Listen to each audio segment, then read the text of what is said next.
पहले श्री गणेश और बाद में देवी की पूजा करने के लिए एकत्रित हुए हैं।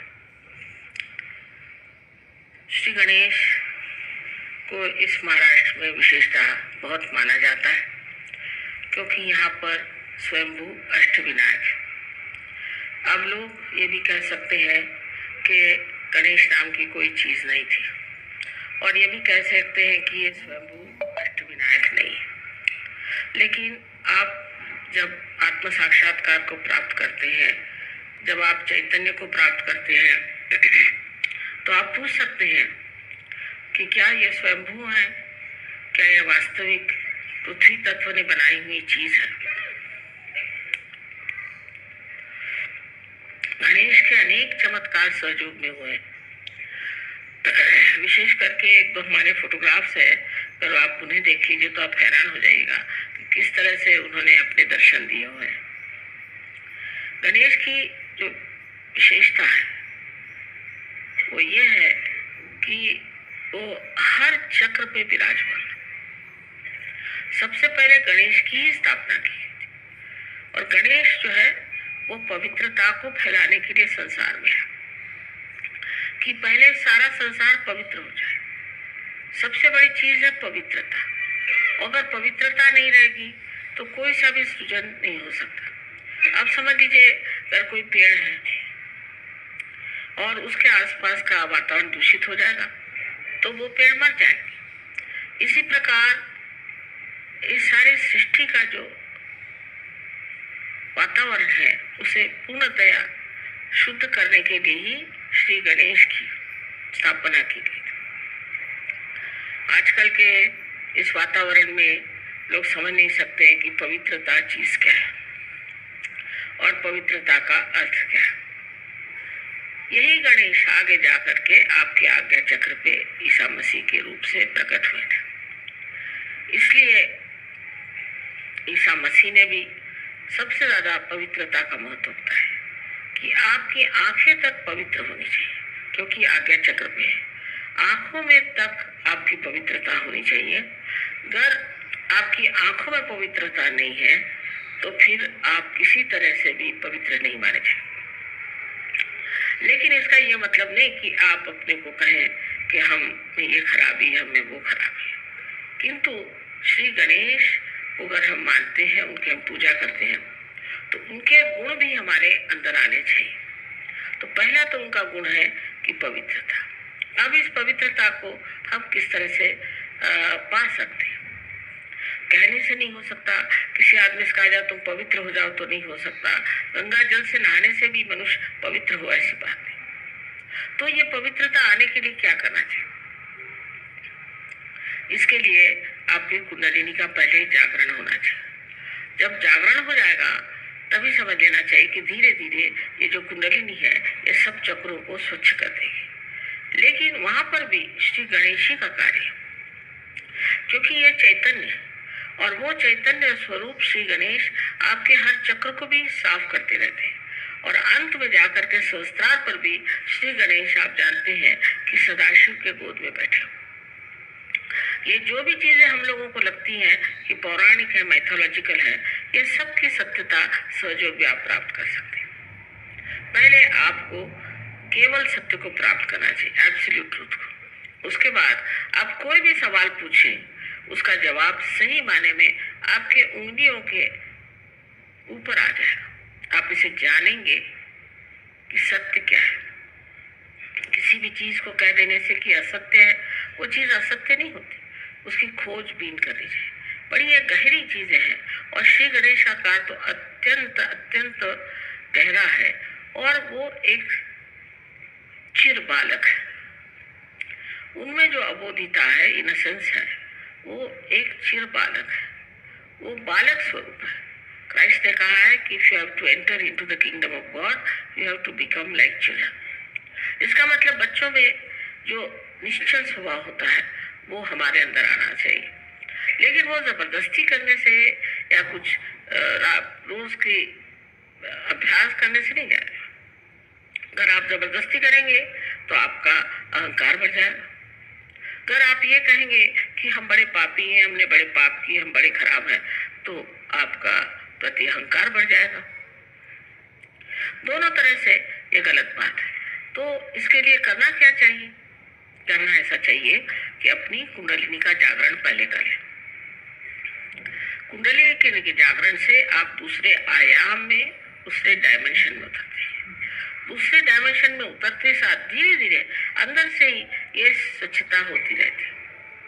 ये अनादि काल से कुंडलिनी आपके अंदर स्थित है और ये उसी समय का इंतजार कर रही है, उसी के लिए बैठी हुई है कि जिस वक्त आपको ऐसी व्यक्ति मिल जाए जो आपकी कुंडलिनी का जागरण कर सके, क्योंकि ये आपकी माँ है और आपकी अपनी वैयक्तिक माँ है। वो आपके बारे में सब कुछ जानती है और जिस प्रकार आपकी माँ ने आपको जन्म देते वक्त सब तकलीफें खुद उठाई, वो कुंडलिनी ही सारी तकलीफें उठा देती है और आप इस आत्म साक्षात्कार को प्राप्त होते हैं। इस आत्म साक्षात्कार को प्राप्त होने के बाद आपको सिर्फ इतना करना है कि अपने इस योग को जो आपका अब परम चैतन्य के साथ हुआ है, उसके साथ एकाकारिता स्थापित करनी। चारों तरफ हम लोग देखते हैं फूल, देखिए कितने सुंदर है, सृष्टि कितनी सुंदर है, पर हम कभी सोचते भी नहीं कि ये कैसी बनी, इसको कौन बनाता है। एक फूल के पौधे एक ही ऊंचाई तक बढ़ते हैं, कोई पेड़ एक ही ऊंचाई तक बढ़ते हैं, ये सारा कौन करता है? इसे आपको पातंजल में अगर आप देखे जाए कर सके, क्योंकि ये आपकी माँ है और आपकी अपनी वैयक्तिक माँ है। वो आपके बारे में सब कुछ जानती है और जिस प्रकार आपकी माँ ने आपको जन्म देते वक्त सब तकलीफें खुद उठाई, वो कुंडलिनी ही सारी तकलीफें उठा देती है और आप इस आत्म साक्षात्कार को प्राप्त होते हैं। इस आत्म साक्षात्कार को प्राप्त होने के बाद आपको सिर्फ इतना करना है कि अपने इस योग को जो आपका अब परम चैतन्य के साथ हुआ है, उसके साथ एकाकारिता स्थापित करनी। चारों तरफ हम लोग देखते हैं फूल, देखिए कितने सुंदर है, सृष्टि कितनी सुंदर है, पर हम कभी सोचते भी नहीं कि ये कैसी बनी, इसको कौन बनाता है। एक फूल के पौधे एक ही ऊंचाई तक बढ़ते हैं, कोई पेड़ एक ही ऊंचाई तक बढ़ते हैं, ये सारा कौन करता है। इसे आपको पातंजल में अगर आप देखे जाए तो लिखा हुआ है कि ऋतंभरा प्रज्ञा, इसका नाम उन्होंने ऋतंभरा प्रज्ञा कहा। लेकिन यही ब्रह्म चैतन्य है, ये परम चैतन्य है जो चारों तरफ फैला हुआ है और जिसके लिए आदि शंकराचार्य ने बताया हुआ है कि सलीलम सलीलम, ठंडी ठंडी हवा इसकी बह रही है। बाइबल में भी इसको cool bridge of the Holi ghost कहा गया। इस प्रकार की कुंडलिनी हमारे अंदर है और वो बिल्कुल व्यवस्थित रूप से इसी के इंतजार में है कि कब आपका पुनर्जन्म है। अभी तक हमें पास है इस स्थिति में हम आ गए कि इंसान बन गए, लेकिन इससे कोई ना कोई ऊंची स्थिति जरूर होनी चाहिए। अगर हम सत्य को प्राप्त किए होते तो आज कल के जो झगड़े हैं ये न रहते। हम सब एक मन से, एक विचार से, एक सत्य के साथ जीते। लेकिन ये जो झगड़े हो रहे हैं, इसकी वजह यही है कि हम लोगों ने अभी तक उस केवल सत्य को प्राप्त नहीं किया। और जब तक हम उस सत्य को प्राप्त नहीं करेंगे, तब तक उत्क्रांति माने इस एवोल्यूशन की जो चरम सीमा है, उसे हमने प्राप्त नहीं किया। उसको प्राप्त किया बगैर हम लोग कभी भी शांति से, सुख से, समाधान से रह नहीं सकते। संसार के जितने भी प्रश्न हैं, अधिकतर मनुष्य ने ही खड़े किए हैं। इस मनुष्य के परिवर्तन के लिए श्री गणेश का बहुत कार्य है, बड़ी मेहनत करते हैं। इनके गण हैं, इसलिए इनको गणपति कहा जाता है और ये हर समय माँ की सेवा में लगे रहते हैं और हर जगह जहाँ भी जरूरत होती है दौड़ के जाएंगे और कार्य करते हैं। अब ये सब चीजें ऐसी लगती हैं जैसे कोई स्वर्गीय चीजें हैं और इसका मनुष्य से कोई संबंध नहीं, लेकिन इसी दुनिया में हम लोग उस स्वर को स्थापित कर सकते हैं जिसकी महिमा शास्त्रों ने गाई हुई है। कोई कठिन बात नहीं है और इसके लिए सिर्फ हमें सज्ज होना चाहिए, मन में शुद्ध इच्छा रखनी चाहिए कि हम इसे प्राप्त करें। ये कोई झूठी बातें नहीं है, ये कोई ऐसी बातें नहीं है कि जिससे किसी को भुलावा डाला जाए, किंतु ये बात सत्य है और इसे हमें प्राप्त करना चाहिए। हम श्री गणेश को नमस्कार करते हैं लेकिन ये नहीं सोचते कि श्री गणेश क्या है, हमारे अंदर कहाँ स्थित है, क्या क्या कार्य करते हैं और इनसे हमें क्या क्या प्राप्त करना है। दूसरी चीज इनसे प्राप्त करना है वो है सुबुद्धि, जिसे विजडम कहते हैं।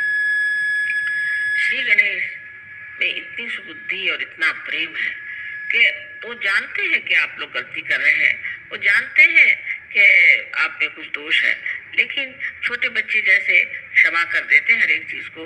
उनको मालूम नहीं किसी से नाराज होना, इसी प्रकार वो आपको बहुत क्षमा करते हैं, किसी हद तक काफी क्षमा कर देते हैं, पर जब आप हद से गुजर जाते हैं तब फिर जरूर वो नाराज हो जाते हैं। तो उनको सिर्फ मानना, मंदिरों में जाना और उन पे पैसे चढ़ाना, उनको पैसे ऐसे कुछ समझ में नहीं आते। को घर को चढ़ाना है तो अपने हृदय को चढ़ाना होगा और उस गणेश को अपने हृदय में बिसाना होगा। जब तक वो हमारे हृदय में नहीं आएंगे, हमारा जीवन पवित्र नहीं होगा और उस पवित्रता के